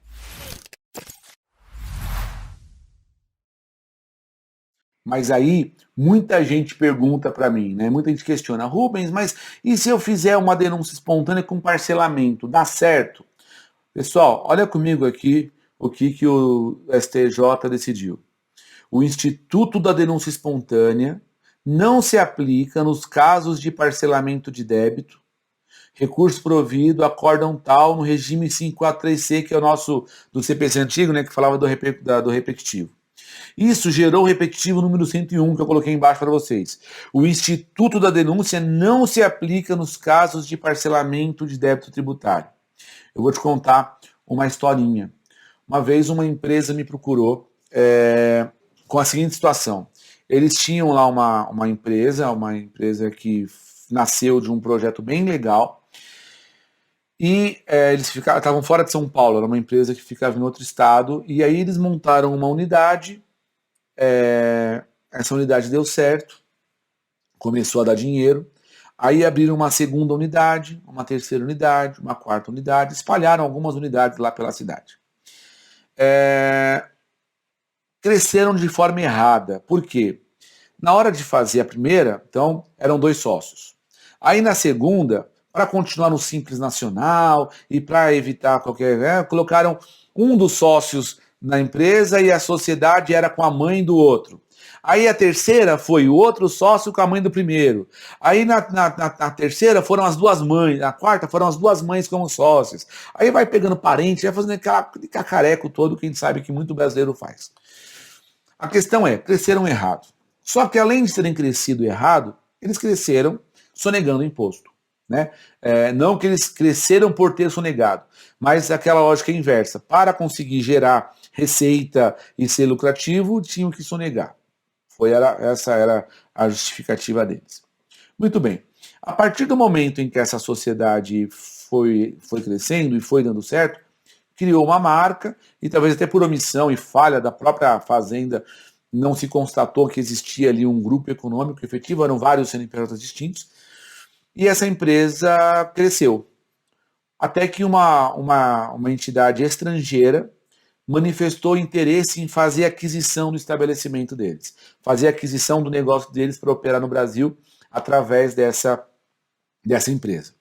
E fizeram uma proposta de pagamento para essa empresa. Então, iam comprar as empresas, as unidades todas, por um valor de X milhões de dólares na época, por todas as unidades, enfim, era vender a operação. Só que o americano, lá, a empresa americana, quando fez isso, ela contratou 2 grandes empresas de auditoria, e as 2 grandes empresas de auditoria constataram que havia ali um passivo oculto. O que é esse passivo oculto? O tributo que estava lá, que houve fato gerador, mas que a empresa não declarou, e ao não ter declarado, ela acabou por esconder aquilo. Então, se houvesse uma fiscalização, aquele passivo poderia ser descoberto, e aí a empresa seria cobrada. Né? Estava oculto, porque não havia fiscalização em curso, não havia nenhum procedimento de fiscalização aberto. Então, mas imagina o seguinte, a empresa ao longo dos últimos 10 anos de operação entrava 100 no caixa, mas ela emitia nota de 30. Então, ela fez isso, então esses 70 de receita ficaram ocultos ao longo de a cada mês, desde sempre. Quando eles me procuraram, eles procuraram nessa situação, com a proposta da empresa americana para eles, com as auditorias das empresas prontas e apontando um passivo tributário importante, e com a seguinte questão: vendemos a empresa ou não vendemos? Eles queriam vender porque iam colocar uma baita bolada no bolso. Bolada assim para aposentar. Só que a empresa americana exigia que, para que essa operação acontecesse, o brasileiro aqui fizesse o pagamento de todo o passivo tributário. Ele queria fazer a compra com a garantia de que não haveria responsabilidade por sucessão empresarial, como nós vimos na aula passada. Nessa operação, ou para o brasileiro pagava esse passivo todo, ou o brasileiro não fazia negócio, ou o gringo não ia pagar, não ia dar sequência no negócio. Havia interesse das 2 partes, mas havia essa imposição. Eu compro se você zerar esse passivo oculto. Não tinha fiscalização, tinha até coisa já prescrita lá, enfim, tinha coisa decaída, tinha coisa que não tinha o que fazer, mas o gringo falou, eu só vou se eu pisar em terreno seguro, e hoje a auditoria me diz que o terreno não é seguro, se eu comprar eu tenho passivo oculto. E aí ficou nessa indecisão. A primeira sugestão foi denúncia espontânea. A questão é que eles tinham que fazer um pagamento de um tributo muito alto. Estou falando algo em torno de 10 milhões de reais. Eles não tinham caixa para isso. Não tinham caixa para isso. E aí eles não tinham condição, então, de arcar com esse passivo dentro desse contexto da denúncia espontânea para liquidar a operação. E aí questionaram, a gente pode parcelar? Poder pode. Só que se parcelar, é o que a gente viu ali agora. Se você parcela, você não está fazendo jus à denúncia espontânea. Ou seja, não vai se aplicar o instituto se o contribuinte levar para frente o parcelamento do débito. Ou seja, se ele faz o parcelamento, ou se ele pretende o parcelamento, ele vai ter que declarar, como não vai estar acompanhado do pagamento integral, a Fazenda teria autorização ali para imputar a esse contribuinte a multa. Então essa é a prerrogativa da denúncia espontânea, né? Então, para a gente olhar para a figura da denúncia espontânea, é imprescindível que a gente tenha aí necessariamente o pagamento integral do crédito tributário, tá bom? Uma outra pergunta que eu sempre ouço: eu posso fazer isso através de compensação? Olha esse julgado, que é super recente, aí do junho do ano passado. Olha o que ele fala aqui, ó. A jurisprudência do STJ consolidou-se no sentido de que é incabível a aplicação da denúncia espontânea no artigo 138 no caso de compensação tributária, justamente porque, nessa hipótese, a extinção estará submetida à ulterior condição resolutória de homologação pelo fisco, a qual, caso não ocorra, implicará no não pagamento do crédito, havendo por consequência a incidência dos encargos moratórios. Por quê? Compensação, ela vai ser analisada. Pode ser que o crédito que eu quero compensar não exista, pode ser que eu não tenha direito à compensação, pode ser um monte de coisa. E se está dependente de uma análise posterior, não é automático. O instituto da denúncia espontânea, ele está atrelado ao recolhimento integral do crédito tributário. Eu não vou imaginar e não posso pensar na denúncia espontânea como sendo uma figura que dependa de apuração posterior, tá? Então, para enxergar a denúncia espontânea, nós precisamos aí que ela seja necessariamente aplicada o pagamento de forma integral. Então, é a redação aí desse julgado, que foi julgado aí super recente no nosso STJ também, tá bom? Agora, uma outra pergunta que sempre pinta para mim quando eu falo de denúncia espontânea: qualquer multa punitiva e também multa moratória, né?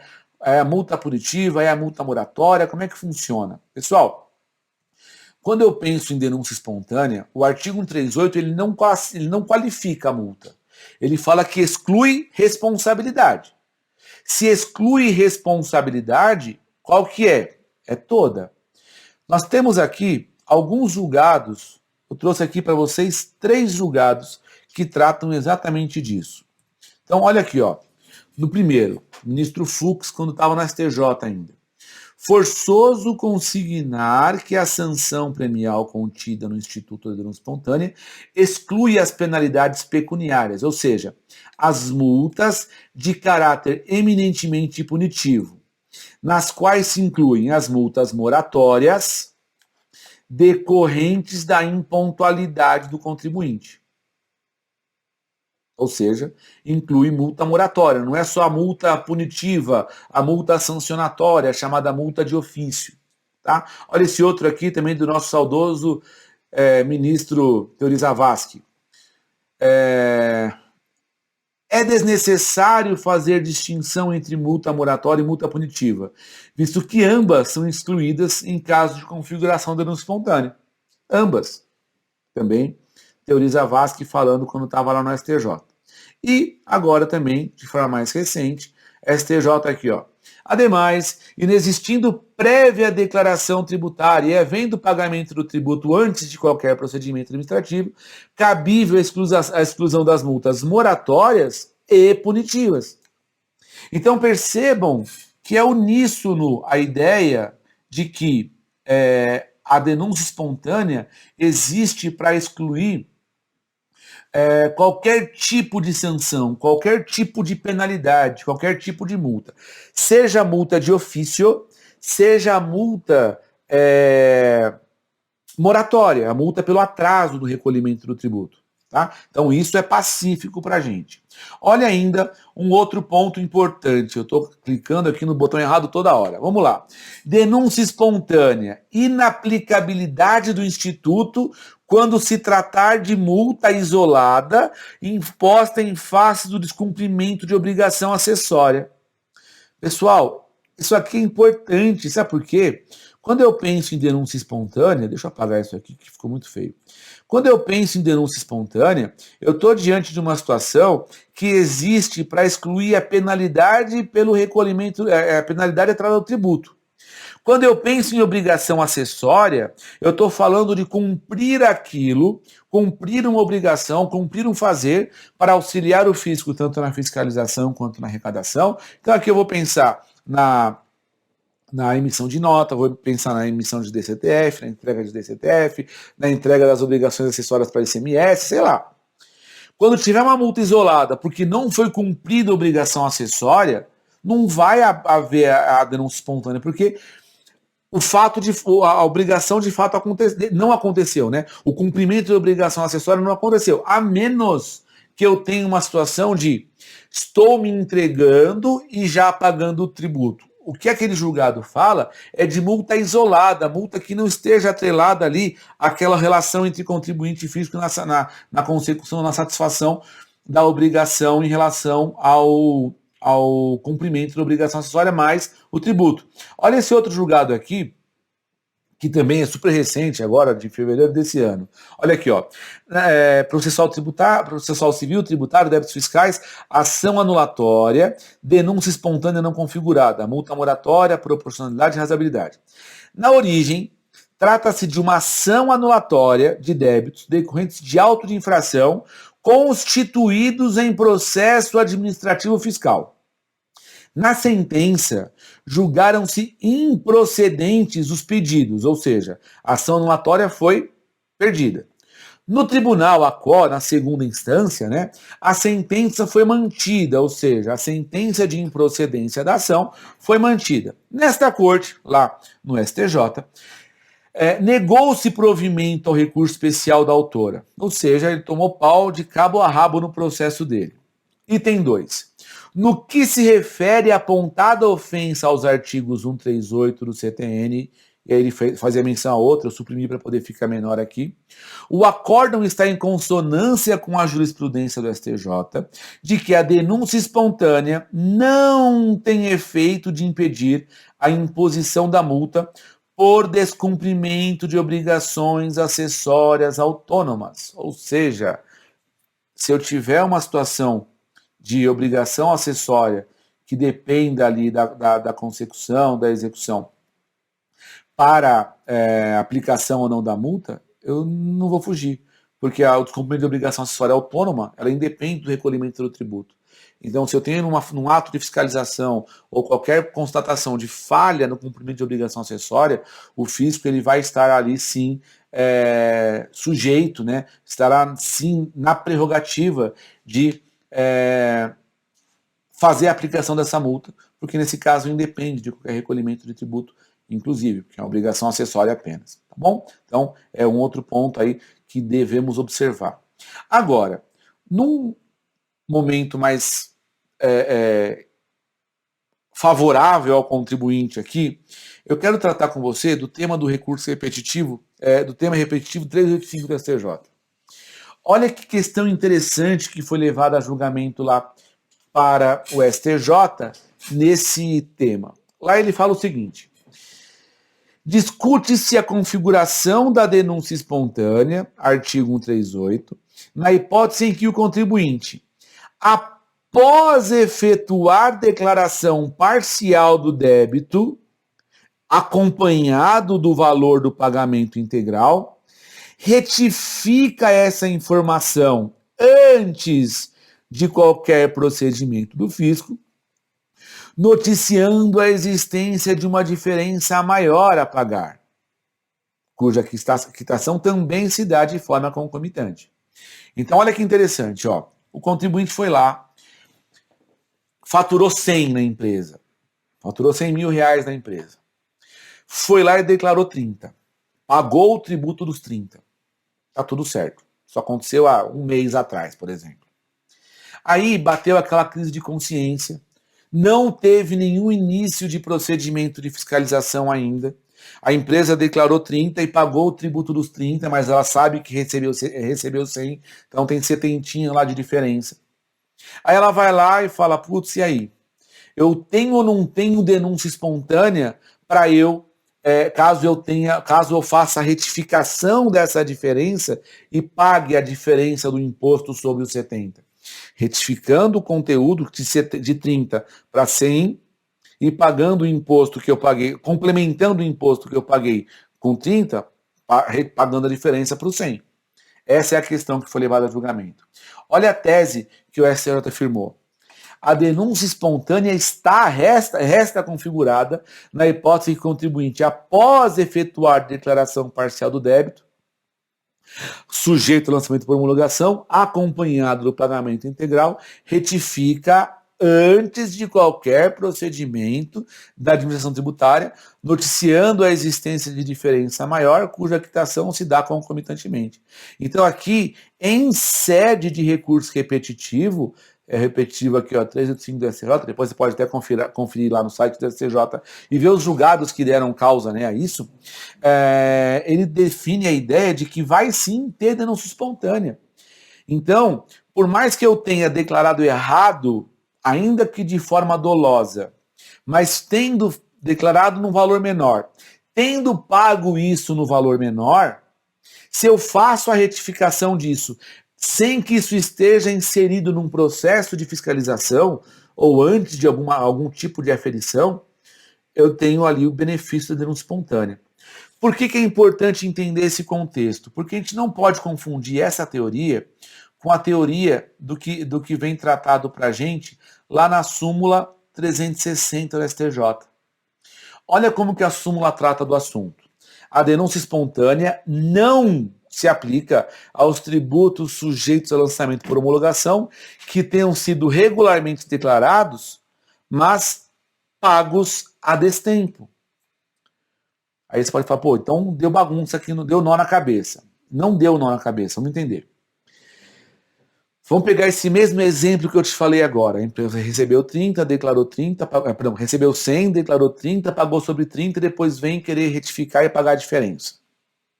Imagine comigo que ela tenha recebido 100 e tenha declarado o 100, mas não tenha feito o pagamento do 100.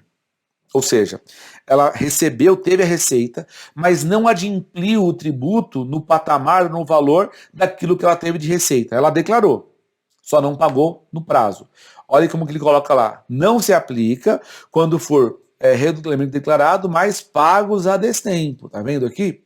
Se eu faço o pagamento fora do prazo, ou se eu não faço o recolhimento, o fato de eu ter declarado, ou de eu ter cumprido a obrigação acessória, já é suficiente para a gente enxergar o início do procedimento administrativo. Onde eu quero chegar? Quando o contribuinte declara para o fisco, ou leva a informação para o fisco, já deu início ali ao procedimento administrativo. Então, se eu comparar as duas hipóteses, recebi 100, declarei 30 e paguei 30, o fisco não sabe ainda que existe a diferença dos 70. Então, se eu faço recolhimento de 30, se eu declaro 30 e pago 30, e depois eu venho e retifico e falo, olha, não era 30, era 100, e não era X a pagar, era X mais tanto, recolhendo isso à vista, recolhendo isso num pagamento só, no momento de forma instantânea, ou concomitante, como fala ali, eu tenho ali a satisfação da obrigação tributária, sem qualquer ciência pela Fazenda Pública de que tinha havido receita de 100. Agora, se eu declaro certinho, mas não pago, eu já dei início ao procedimento. Se eu pago fora do prazo, eu vou estar sujeito a uma multa que é multa moratória, multa pelo atraso. Então, a denúncia espontânea, muita gente às vezes lê isso aqui e fala, mas então não vale para homologação? Gente, o Instituto da Denúncia Espontânea foi feito, foi pensado para o tributo sujeito ao lançamento por homologação. Só que ele foi pensado para aquele tributo que o cara não declarou. Se eu declarei e não paguei, eu dei início ao procedimento administrativo de aferição e de apuração do crédito. Então, se eu fiz isso, eu não estou mais diante de uma situação ou de uma hipótese de denúncia espontânea. Né? Olha o que segue aí embaixo, né, na tela de vocês, o repetitivo 61 do STJ. Não está caracterizada denúncia espontânea com a consequente exclusão da multa moratória, no caso de tributo declarado, porém pagos a destempo pelo contribuinte, ainda que o pagamento seja integral. Por quê? É o que eu disse agora. A partir do momento em que a Fazenda Pública já tem a ciência de que o tributo é devido naquele valor e você não pagou no prazo, não tem mais espontaneidade. A denúncia espontânea, ela busca justamente sanar as situações que o fisco ainda não tem ciência, que o fisco ainda não sabe. Então, quando eu penso em denúncia espontânea, ela precisa acontecer antes de qualquer procedimento de fiscalização, mesmo que esse procedimento de fiscalização seja declaração por parte do próprio contribuinte. Tá? Quando a gente fala de fiscalização, a gente tem até um módulo aqui no nosso curso que fala só de fiscalização, né? Mas quando a gente fala de fiscalização, o que acontece? O fiscal vai até a empresa de forma remota hoje, né? Pode acontecer pela via eletrônica, pelo domicílio eletrônico do contribuinte, ou vai lá fisicamente e intima ao contribuinte de que ele está, a partir daquele momento, sob fiscalização. Qualquer denúncia espontânea ali para frente não existe mais. A denúncia espontânea só vai acontecer se essa atitude do contribuinte acontecer antes de qualquer procedimento por parte da fiscalização. Tá legal? Então, quando a gente olha para a denúncia espontânea, eu busco aqui a exclusão, a retirada da penalidade com essas características. Vamos lá. Fazendo um apanhado. Foram 3 aulas que nós falamos de responsabilidade. Seja por substituição, seja por transferência. Falamos de todas as modalidades possíveis lá no Código Tributário Nacional acerca da responsabilidade por transferência, inclusive a responsabilidade por multas, por penalidades, artigo 136 e 137 falamos hoje, e como excluir a penalidade ou a responsabilidade quando eu penso no Instituto da Denúncia Espontânea. Esse pacotão de 3 aulas é o que a gente consolida e fala do Instituto da Denúncia Espontânea. Então, a denúncia espontânea, da responsabilidade. Então, desde o artigo 128 até o artigo 138 do CTN, nós temos nesses 10 artigos todo o consolidado do Instituto da Responsabilidade. Responsabilidade, que é a matéria que está lá no CTN, e que todo o regramento infraconstitucional, né, todo o regramento dos estados, da União, dos municípios, deve seguir a norma da responsabilidade norteada por aquilo que fala o nosso Código Tributário Nacional. Não pode haver criação de responsabilidade fora dos limites que a lei pré-estabelece, nós já falamos sobre isso. Beleza? Então, com isso, a gente fecha mais um encontro nosso aqui e fechamos mais uma parte do nosso curso, onde nós encerramos aqui a responsabilidade. Espero você na nossa próxima aula, onde falaremos de outro tema, de outro assunto, a partir do nosso próximo encontro. Beleza? Um abraço para você, espero que tenha aproveitado e caso tenha ficado alguma dúvida, não se esqueça de me contatar. Pode me contatar pelo e-mail, pode me contatar pelo Facebook, pode me contatar pelo Instagram. Eu tento te responder com a maior brevidade possível. Tá legal, pessoal? Espero que você esteja bem, esteja protegido aí dessa pandemia. Você e a sua família, espero que todos estejam bem. Fiquem com Deus e saúde para todo mundo. Um abraço para vocês e até logo. Tchau, tchau.